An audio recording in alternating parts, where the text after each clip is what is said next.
अच्छी बहू की तलाश, 3 बेटे 5 बहू। जब मेरी चाची के भतीजे से मेरा रिश्ता तय हुआ उस वक्त मैं 18 साल की थी। मन ही मन मेरा दिल बहुत दुखी था क्योंकि मेरी शादी जिससे हो रही थी वह लड़का मदरसे में उलिमा की पढ़ाई कर रहा था और मुझे दाढ़ी वाले मुल्ला बिल्कुल भी पसंद नहीं थे और मेरी बहन और मुझे दोनों को दाढ़ी वालों से सख्त नफरत थी।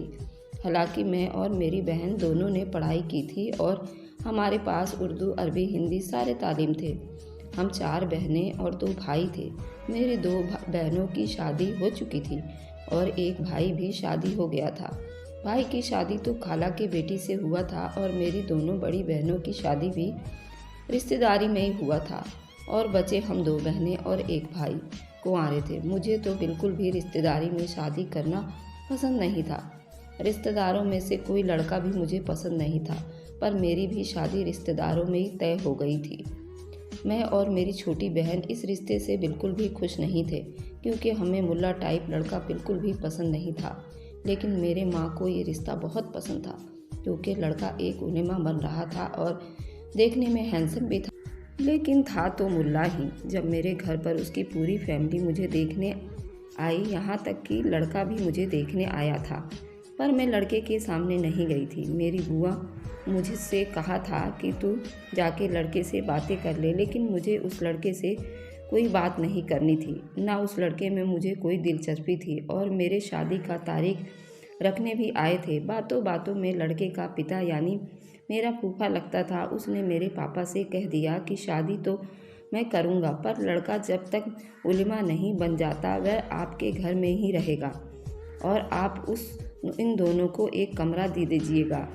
इस बात पर तो मेरे पापा बिल्कुल भड़क उठे। कहने लगे कि मैं अपनी बेटी की शादी कर भला मैं अपने ही घर में क्यों रखूँगा और दुनिया वाले क्या कहेंगे कि शादी करके दामाद और बेटी को घर में ही रखे हुआ है। बस क्या था, मेरे पापा ने ये रिश्ता तोड़ दिया और रिश्तेदार जो आए थे उन्हें काफ़ी बहस भी हो गई थी, जबकि वे कोई भी दहेज नहीं मांग रहे थे। बस उनका डिमांड था कि शादी करके कुछ दिनों तक लड़का यहीं पर रहेगा क्योंकि उसका पूरा परिवार गांव में रहता था और वे लड़के का बाप इसी लालच में था कि मेरा किराया बच जाएगा, मेरा लड़का पढ़ लेगा तो मैं इसे बाहर भेज दूंगा और बहू को अपने गांव अपने साथ ले जाऊंगा। फिर क्या था, मेरे पापा ने तो वहीं पर सबके सामने कसम खाई और कहा कि मुझे अब कभी रिश्तेदारी में कोई शादी नहीं करनी है और बिल्कुल अलग से शादी करूंगा जिससे कोई दूर दूर तक रिश्तेदारी ना हो। अब मेरी बहन और मेरा तो खुशी का ठिकाना नहीं था।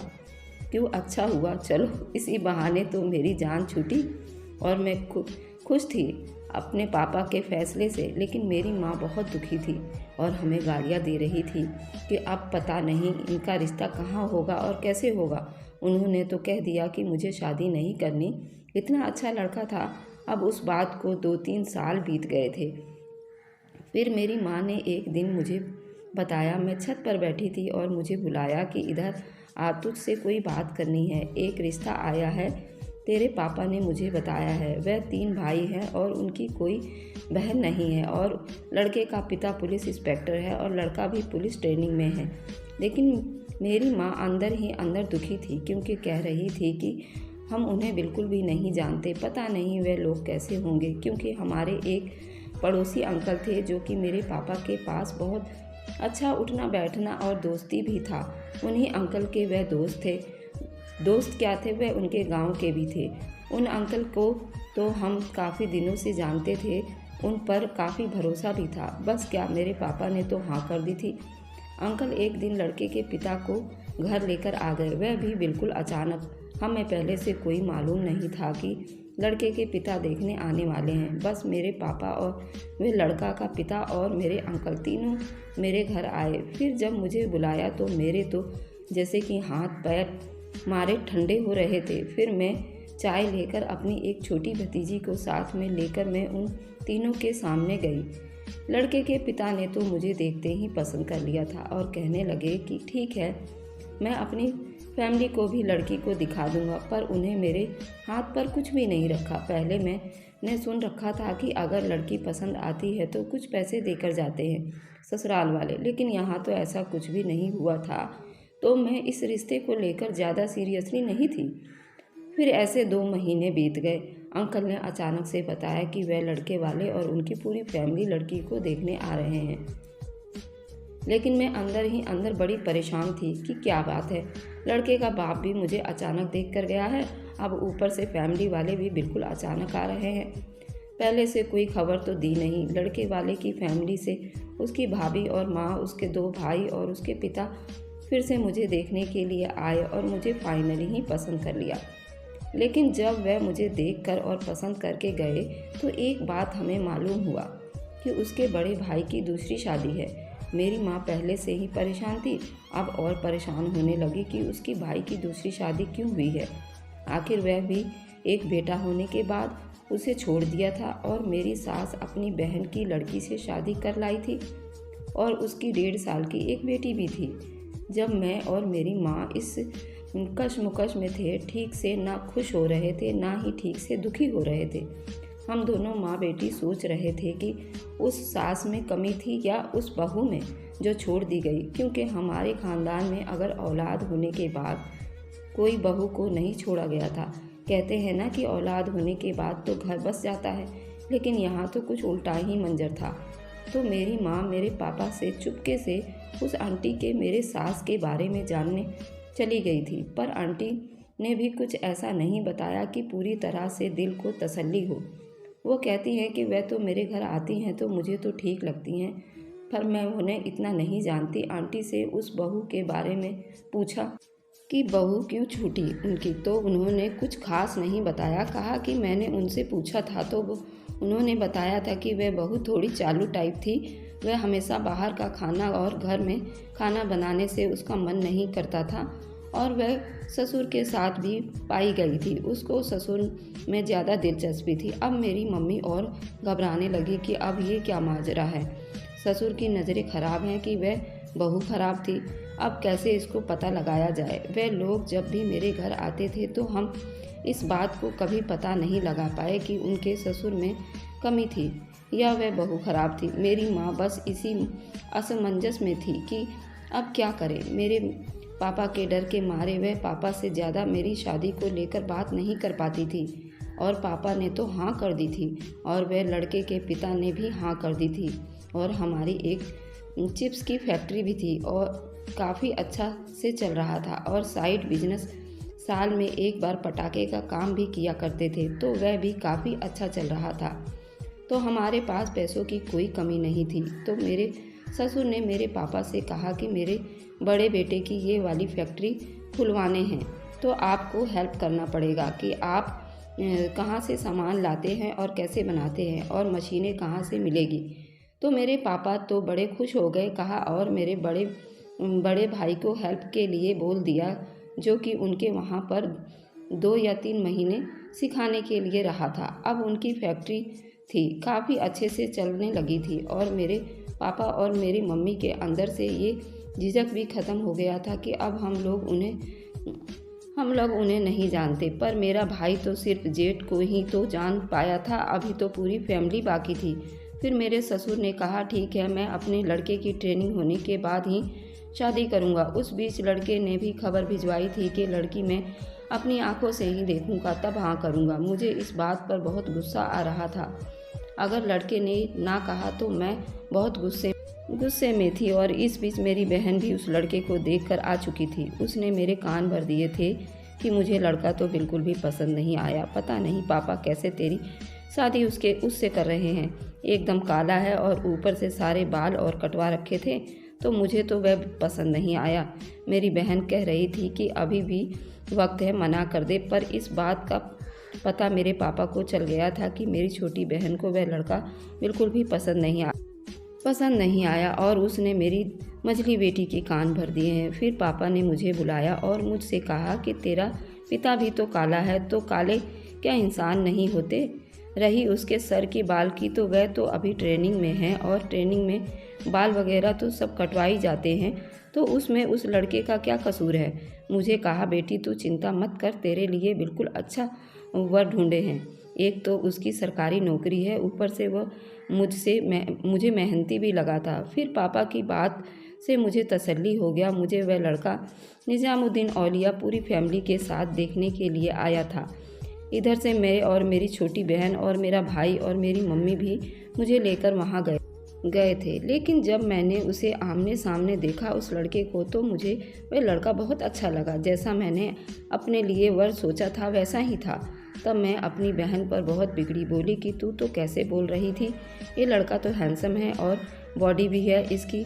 मेरी बहन बोली पता नहीं आज सच में हैंडसम लग रहा है। उस दिन तो जब मैंने देखा था सच में बिल्कुल भी अच्छा नहीं लग रहा था। बोली कि चल अब तुझे पसंद है तो फिर क्या करना है। बस मैं अपने सपने सजोने लगी और बहुत खुश हो गई और सब कुछ भूल गई और उस लड़के ने भी मुझे पसंद कर लिया। हम 1-2 बार अकेले भी मिले थे तो मुझे बहुत ही अच्छा लगा था। बिल्कुल भी बनावटी नहीं था, जो बोल रहा था वह मुझे सामने से दिख रहा था। बस क्या, अब मेरी शादी के दिन भी नज़दीक आ गई थी और वह दिन आ ही गया जिस दिन मेरी बारात आ गई। मेरे पापा ने दिल्ली में पहली शादी की थी और उस बारात घर में एक मुसलमान की शादी पहली हो रही थी तो काफ़ी मोहल्ले वाले भी उत्सुक थे कि आज हम शादी एकदम आमने सामने देखेंगे, मुसलमान का निकाह कैसे होता है। बारात बहुत लेट हो गई थी, 12 बजने में कुछ ही मिनट कम थे तो बारात हमारे दरवाजे पर पहुंच गया था। मेरे पापा को अंदाज़ा नहीं था, उन्होंने खाना शाम को ही खोल दिया था। बारात आते आते खाना कम पड़ गया था। इसी बात से थोड़ी कहा सुनी हो गई थी। बारात के अंदर उनके बाराती ने तो खाना खाया था पर उनके खुद के घर वालों ने खाना नहीं खाया और मुझे विदाई करवाकर अपने घर ले गए और सारा दहेज का सामान यहीं पर छोड़ दिया था। मेरे पापा ने दहेज में सब कुछ दिया था, यहाँ तक कि 4 पहिए की गाड़ी भी दी थी और बाद में दहेज उनके घर भी छुड़वा दिया था। पर बारातियों ने खाना नहीं खाया, इस बात की खबर मुझे नहीं थी। मैं तो काफ़ी शादी को लेकर बहुत खुश थी। जब मैं विदा हो रही थी तो मुझे याद है कि मेरी मम्मी, मेरी भाभी और मेरी बहनें सारी रो रही और मुझे अपने सामान की पड़ी थी। ये सामान मेरे बक्से में रख देना, वह सामान मेरे बक्से में रख देना, मैं ऐसे ही कर रही थी। तब मेरी बहन ने मुझे टोका, कमीनी सब रो रहे हैं, थोड़ा सा तू भी रो ले। मुझे तो रोना तब आया जब मेरी गाड़ी के पीछे मेरा भाई रोते रोते नीचे बैठ गया था। तब मैंने रोना शुरू किया तो अपने ससुराल ही आकर चुप हुई।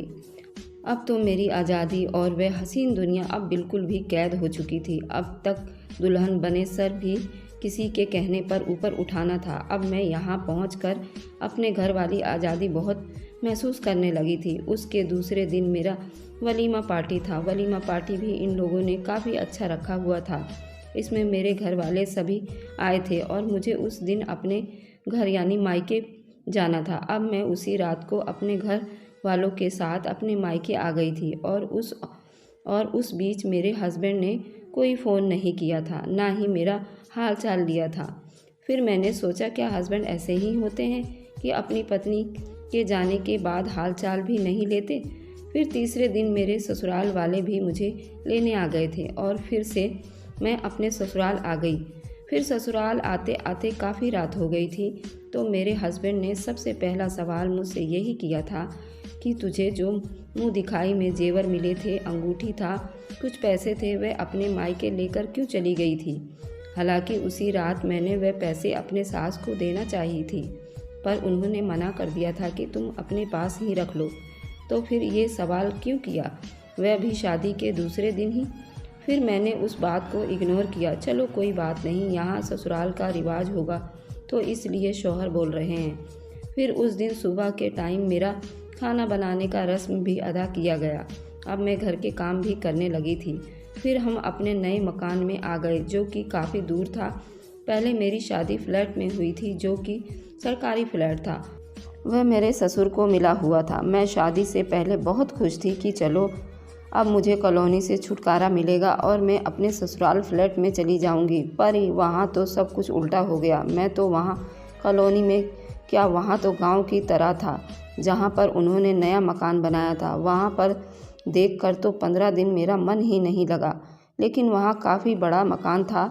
अब धीरे धीरे यहाँ की आदत पड़ने लगी थी और मैं तभी भी बहुत खुश थी क्योंकि वहाँ पर सारा फैमिली था। मेरी जिठानी थी, मेरी सास थी और मेरा देवर भी था। अब वहाँ पर गांव की तरह था, वह था कि कॉलोनी, लेकिन जब मेरी सास भी वहाँ पर गांव जैसी हरकतें करने लगी थी। अब उन्होंने कहा कि तुम दोनों गैस पर खाना नहीं बनाओगी क्योंकि यहाँ पर काफ़ी लकड़ियाँ हैं, अब तुम दोनों लकड़ियों पर ही खाना बनाओगी।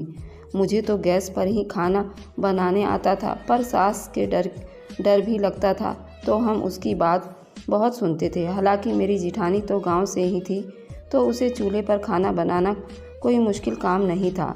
पर मेरी शादी भी अभी अभी नई हुई थी, तो मेरे लिए ये चुनौती भरा माहौल बन गया था। मैं मना तो नहीं कर सकती थी, पर मैं सीखने की बहुत कोशिश करती थी। पर इन बातों से मेरे पति को कोई फ़र्क नहीं पड़ता था, क्योंकि वह सुबह ही ड्यूटी चले जाते थे और शाम को ही घर पर आकर घुसते थे, और शनिवार इतवार छुट्टी रहता तो अपने दोस्तों के साथ पूरा दिन बिताते थे। दोनों ही दिन ऐसा ही करते थे। अब सुख दुख की बातें तो पति से ही करता है, पर पति तो उसे कोई मतलब नहीं रखता था। अब चूल्हे पर जैसे तैसे खाना तो बना ही रही थी। फिर मेरी सास कहने लगी कि तुम लोग सारा दिन क्या करती हो, इसके बाद से अब मशीन में कपड़े नहीं धुलेंगे, तुम्हें खुद ही हाथ से धोने पड़ेंगे।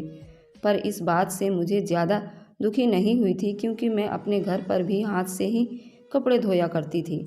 मेरे ससुराल का घर भी काफ़ी बड़ा था और यहाँ पर पानी की कोई कमी नहीं थी। पर प्रॉब्लम तो तब आने लगी जब मेरी सास ने कुछ ज़्यादा ही कंजूसी करना शुरू कर दिया था। पूरी फैमिली का कपड़ा और साबुन की एक बट्टी दिया करती थी कपड़े धोने के लिए। मेरा देवर, मेरा जेठ, मेरे सास, मेरे हस्बैंड, मेरे ससुर, मेरी जिठानी और मेरी जिठानी की लड़की। भला इतने आदमी का कपड़ा एक बट्टी से कैसे धुलता? जिस दिन कपड़ा धोती उस दिन मैं बहुत परेशान रहती। फिर मैं अपने पैसों से ही चोरी छुपे साबुन मंगाने लगी थी और अपने साबुन भी लगा देती थी उन कपड़ों में। और जब खाना बनाओ तो खाने में भी ऐसा ही करती थी, सब कुछ नाप कर दिया करती थी। मेरे लिए तो सब कुछ नया नया था, मुझे तो सब कुछ एडजस्ट करना था। पर मैंने अपने घर में तो ऐसी सास गांव वाली सुनी थी कि वह लोग नाप कर खाना बनवाया करते हैं, पर मेरे साथ तो ऐसा दिल्ली में हो रहा था। फिर मैंने सोचा क्या पता सास हमेशा ऐसे ही हुआ करती होंगी। पर मेरी माँ भी सास थी, पर मैंने अपने घर में ऐसा कुछ भी नहीं देखा था। हद तो तब हो गई थी, एक दिन मैंने कपड़ा धोया और सारे कपड़े तह लगाकर रख दिए और मेरे धुले हुए कपड़े ही मेरी सास ने पहना हुआ था और मुझे बुलाया और अपने कमरे के अंदर ले गई और कमरे की कुंडी लगा दी। मेरी तो डर के मारे जान निकल रही थी कि मुझसे ऐसी क्या गलती हो गई कि मेरे कमरे में बुलाकर वह भी कमरे की कुंडी लगा दी। अब मेरी सास क्या करने वाली हैं मेरे साथ? डर के मारे तो मेरी धड़कन बहुत तेज़ हो रही थी। फिर अचानक से उन्होंने अपना सूट ऊपर किया। मुझे आज भी याद है कि उन्होंने उस दिन ग्रे कलर का सूट पहना हुआ था और उनके सलवार में वाइट कलर की डोरी लगी थी और वह कपड़े धोने की वजह से उनकी डोरी क्रीम कलर की हो गई थी। बता ये क्रीम कलर का क्यों हो गया है मेरी सलवार की डोरी? अब तो मुझे कोई जवाब नहीं मिल रहा था कि पहले वाइट था अब क्रीम हो गया है, तो मुझे इसका कोई जवाब नहीं मिल रहा था। मेरा तो चारों खाने चित्त हो गए। अब क्या मंजर है? आखिर कपड़े गंदे होते तो आदमी दिखाता है, लेकिन सलवार का नाड़ा कौन देखता है भला? ये गंदा है या कि साफ है? उनकी बातों पर मुझे अंदर ही अंदर हंसी आ रही थी और गुस्सा भी आ रहा था कि ये कैसी औरत हैं भला? अपना सलवार का नाड़ा कौन दिखाता है, गंदा है या साफ है? मुझे तो उन्होंने इस दिन बहुत ही डरा दिया था और उन्होंने मुझे बहुत डांटा और बहुत बुरा भला कहा कि मुझे कपड़े धोने नहीं आते। अपने बाप के घर क्या तूने कपड़े नहीं धोए हैं कि यहाँ पर आकर अड़सेली दिखा रही है? मैंने सर झुकाकर डांट खा लिया। मैंने कुछ नहीं बोला। खाना बनाने में लकड़ियाँ या उपले कौन गिनता है भला? पर मेरी सास तो उपले और लकड़ियाँ भी गिन के दिया करती थी। खाना बनाते बनाते अगर बीच में लकड़ियाँ ख़त्म हो जाती तो बहुत डांट खाना पड़ता था। क्या खाना बनाते बनाते तू लकड़ियाँ खाती है? कौन इतना लकड़ियाँ जलाता है जितना तू जलाती है? लेकिन तब भी मैं सब कुछ एडजस्ट कर रही थी। शादी के कुछ दिनों बाद ही मैं प्रेग्नेंट भी हो गई थी, पर मैंने घर में कैसे कर रही थी मैंने अपने पति से कुछ भी नहीं कहा था। खैर मेरा पति भी जानता था कि मेरी माँ कैसी घर में बहुओं से काम कराती है। इस बारे में ना मेरे पति ने और ना मैंने कभी इस बारे में बातचीत की है। ऐसे ही सब कुछ एडजस्ट करते करते मेरा एक बेटा भी हो गया। लेकिन अब ज़्यादा परेशानी बढ़ने लगी थी। पहले जितना मैं काम कर पाती थी, अब बच्चे की वजह से थोड़ा काम कम करने लगी थी, क्योंकि घर में छोटे बच्चे का भी काम अपने आप में बहुत सारा काम हो जाता है। अब मेरी जिठानी भी मुझसे चिढ़ने लगी थी, क्योंकि अगर मुझसे थोड़ा सा काम ज़्यादा कर लेती थी तो वह मुझसे सारा दिन बात नहीं करती थी। ऐसे करते करते मेरा बेटा अब 6 महीने का हो गया था। फिर ऐसे में मेरी सास ने काम बांट दिया कि कपड़े वह धोएगी, खाना वह बनाएगी। इस तरीके से हम दोनों के काम बांट दिए। लेकिन मैंने कई बार मिलाया कि मेरी सास मेरी जिठानी को ज़्यादा सपोर्ट करती है। मेरी जिठानी मेरे खिलाफ़ मेरे सास के कान भरा करती थी, और मेरी जिठानी मेरे सास की बहन की बेटी भी थी। उन्होंने मेरी सास से कहा कि मैं अपने बेटे होने पर घमंड करती हूँ, और मेरी सास ने इस बात को मान भी लिया था। पर खुदा गवाह है कि मैं कभी अपने बेटे को लेकर उनसे कभी कोई घमंड नहीं किया, ना ही ऐसे कोई बात कही थी। बल्कि मेरा बेटा थोड़ा सा काला था और उनकी बेटी थोड़ी सी रंग साफ था। उनको घिन था अगर वह थोड़ा नाक निकाल दिया या फिर उसने सूसू कर दी तो उनको बहुत घिन आया करती थी मेरे बेटे से। एक दिन तो सूसू करने की वजह से बहुत चिल्ला रही थी। तब तो मेरे पति ने उनकी बातें सुन ली थी, तो वह अपने कानों से सुन चुके थे और आंखों से देख चुके थे। मेरी सास मुझसे बहुत चिढ़ने लगी थी, यहाँ तक कि रात को हम दोनों मियाँ बीवी अगर कमरे में होते तो बाहर खिड़की पर आकर कान लगाकर सुना करती थी कि ये मेरी बुराई तो नहीं कर रही है। एक दिन सारी फैमिली कहीं घूमने के लिए जा रहे थे और कड़ाके की सर्दी थी, तो मेरी सास ने चूल्हे पर सिर्फ 5 लोगों का पानी ही गर्म करवाया था नहाने के लिए, अपने 3 बेटों और अपने दोनों मियाँ बीवी के लिए। मेरी सास के बाद मेरी जिठानी को बोला कि थोड़ा सा पानी गर्म है, जाकर नहा ले। ऐसे में फिर मेरे पति ने भी थोड़ा सा गर्म पानी मेरे लिए बचा दिया था नहाने के लिए। जब मेरे पति बाहर नहा कर निकले तो मेरी सास अंदर चेक करने के लिए गई कि पानी इसने बचाया है कि पूरे बाल्टी से नहाया है। उन्होंने मेरे लिए आधी बाल्टी पानी बचाई थी। तब क्या था, इतना बड़ा झगड़ा किया मेरी सास ने कि बोला कि तूने ठंडे पानी से क्यों नहाया? अगर तू बीमार पड़ जाएगा तो मैं क्या करूँगी? अगर उसे कुछ होता तो मैं तो तेरे लिए दूसरी बीवी कहीं से भी लाऊंगी। तूने ठंडे पानी से क्यों नहाया? मेरी सास की ये बात सुनकर तो ऐसा लगा मेरे तो सर पर आसमान आ गिरा, क्योंकि ये बात सबके सामने कही जा रही थी। मेरे पति हंसते रहे और अपनी माँ को पुचकारते रहे, कोई बात नहीं, जाओ जल्दी जल्दी तैयार हो जाओ। और मुझे कहा कि जाकर जल्दी नहा ले, मम्मी की बातों पर ज़्यादा ध्यान न दे। फिर मैं क्या करती, मैंने भी नहा लिया और इस बातों को परे कर दिया। फिर मेरी सास को ये बात कहाँ हजम होने वाली थी कि मेरा बेटा मेरी बहू का ध्यान रखता है। मेरी सास भी अब पता नहीं कैसे मेरे पति का भी कान भरने लगी थी। लेकिन मैं यहाँ पर अपने सास को गलत नहीं कहूँगी, क्योंकि मेरा पति सब कुछ अपनी माँ के बारे में जानते हुए भी उस बातों पर विश्वास करता है। तो ये यहाँ पर तो मेरा पति ही गलत हुआ। अब यहाँ तक की नौबत आ गई थी कि बर्दाश्त करने की सीमा ख़त्म हो गई थी। रीड मोर 2nd एपिसोड, उसमें दी एंड है, तो आप मिस मत करिएगा। पूरा एपिसोड 2nd वाला भी देखिए। धन्यवाद दोस्तों, स्वस्थ रहें, खुश रहें, बाय बाय।